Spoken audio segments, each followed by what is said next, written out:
So the 3 hardest struggles of opening up a business and running a business is sacrifice, okay?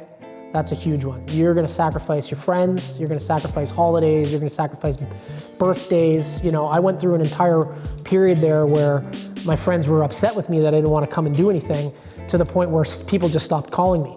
But I knew that I had to stay on this track, and I call it the horse blinders, you know, in racehorses. So I just put my horse blinders on, and I just knew, I was like, I have to do this because this is my route to success, right? So I think the first one is sacrifice.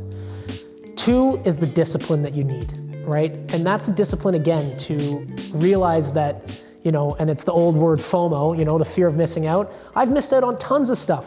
Bachelor parties, weddings, vacations, you know, to the point where I realized, again, like I just had to be disciplined and stay on the right track, right? So when sacrifice, discipline, and then again, PMA, positive mental attitude.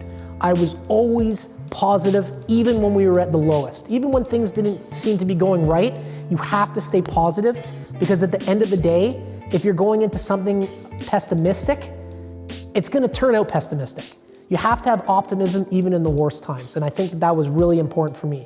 So again, sacrifice, discipline, and a positive mental attitude. Those are the 3 key things you need to be an entrepreneur, and those are the 3 key things you need to do when you're gonna open up a business as a young person.